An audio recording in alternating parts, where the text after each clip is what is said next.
There is just so much to learn from last week's general election. Not just how Theresa May managed to turn just about managing from a mantra into a lifestyle choice, but how this was the moment the mainstream media was forced to swallow an unpalatable truth. It grieves me, speaking as a journalist with a family that was immersed in the newspaper trade and news ink coursing through my veins to say it, but here goes. We're not relevant anymore. We have as much influence as a discarded tissue and are as relevant as the man talking to himself on the top deck of the bus. The days a paper could claim, "It was us, what won it?" are gone. Save for suggesting he was to appoint the three horsemen of the apocalypse to the shadow cabinet, there was no smear left unturned for Jeremy Corbyn. Also, it's time for broadcasters to calm down about those debates. This was truly an election fought on social media. So, read all about it! Read all about it! The world will never be the same!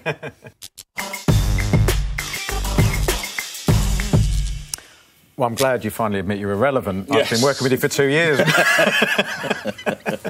Bit like my football career, to be honest. Yes, indeed, indeed. Now, post-football career. Anyway, no, you're absolutely right. Yeah. I mean, I think it's absolutely staggering how newspapers have been so ineffectual in this campaign. 80% of the Sunday newspapers were pro or backing Conservative agenda and had very little impact on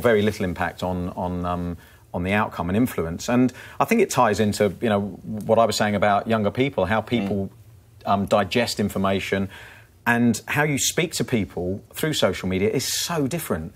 And looking at the newspapers, certainly how I sort of read papers was around the election, was more about sort of commentary type opinions rather than anything else. And it was I always felt when I picked up the newspaper, I'd almost heard everything I needed to hear. It feeds into a little of what you were saying in your debate, the youth. And we'll talk about... I just want to ask you, you both have children that are far younger than mine, and indeed Greg. I sense that the sort of biff and bat of politics, the rather brutal...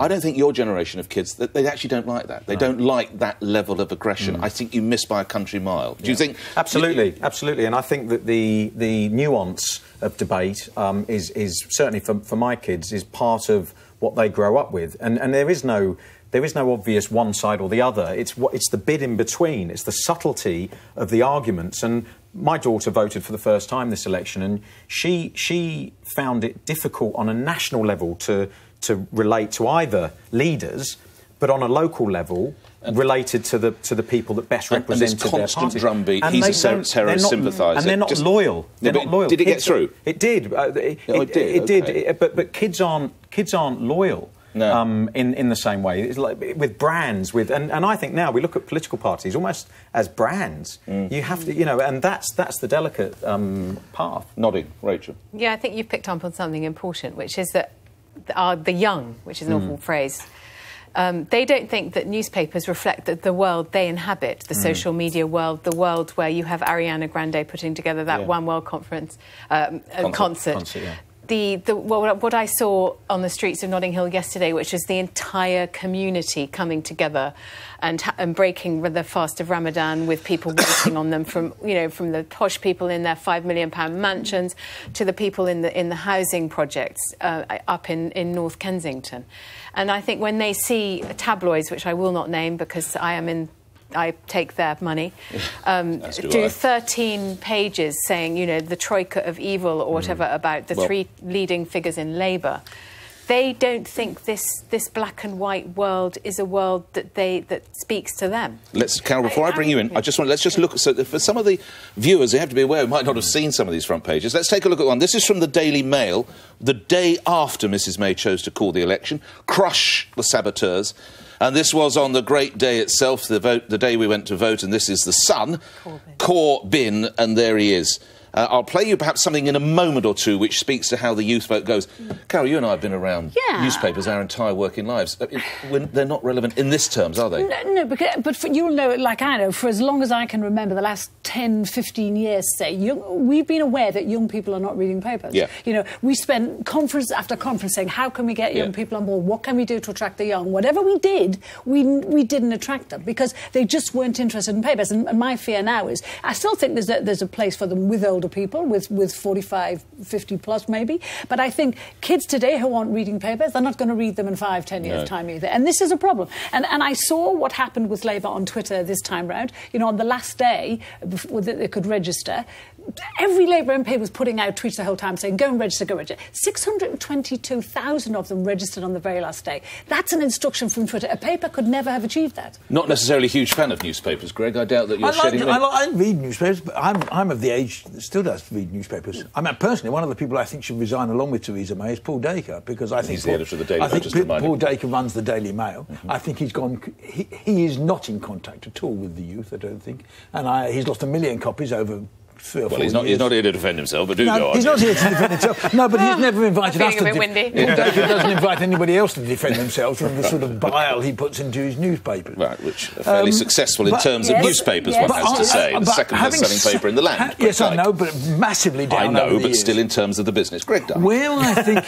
Well, I didn't see you're trying to... You don't like this, really, do you? I take it, but the bloke's not here. That's what I'm trying to say. All right. Where I would disagree with you a bit is actually, I still think newspapers have a disproportionate influence over broadcasters, over... You go and talk to... Here at Sky, you go and talk to the Sky News people. I mean, they still do the news... They still do every night. Some of us have done it. But they're in business to do that. They do. That's exactly what they're in business to do. But all I'm saying is that don't underestimate that a lot of the news agenda is still set by the newspapers.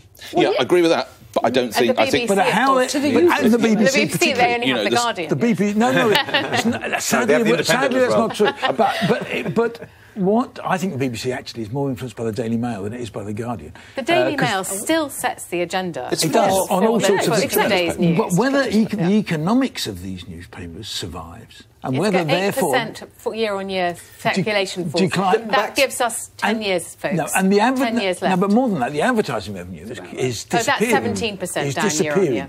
Interesting fact. 99% of statistics go over people's heads. Will you just stop? But the thing is, the point that you're Great. making is about relevance, and it's undoubted. Yeah. The relevance of newspapers on this election has diminished. Well, this is what we might... Newspapers weren't powerful, why did George Osborne decide to edit a local free sheet and make hay from that? Have a go at Mrs May. Revenge is a dish best served. Because it's a fun job at a particular time in his life. Note that he did say he was leaving Parliament... For now. This is how we might be getting campaigning in the front. I know you'll all downloaded this, Carol, and obviously this is how perhaps campaigning will go in the future. This is a viral video for Mr Corbyn.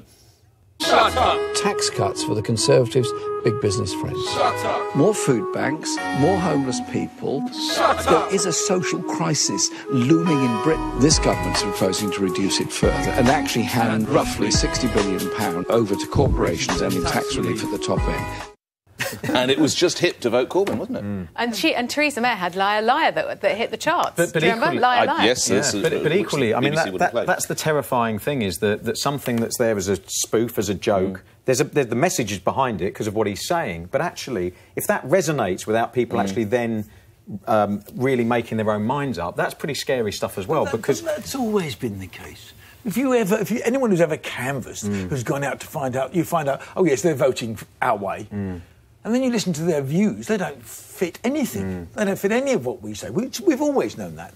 Certain people, it's not their lives. Politics for a lot of people. Now, suddenly for a bunch of younger people, it has become their lives. And I think that's incredibly encouraging. But don't we think young people anyway vote Labour? I think if you're not voting Labour when you're 20, there's something wrong with you, actually. Did you vote Labour at 20? I voted Labour until the last election. Until the last election? Yeah. God, you really have had a transformation. I mean, it's like road to Damascus. Yeah, road to Damascus. No, Corbyn stopped me voting Labour. That's the bottom line. What was your moment, Mr Corbyn, was the moment of epiphany? Absolutely. Just think, if you had a social media account, you'd have voted for him on the basis of that video. But having heard your opinions over a period of weeks and a period of months, you're what I'm talking about, really. No, when you voted Labour, you didn't actually I was believe always it. centre-left, always. When Blair was in power, that was my ideal, his first term. That was my ideal time. Apart from reading their mother's column, do your children ever read newspapers?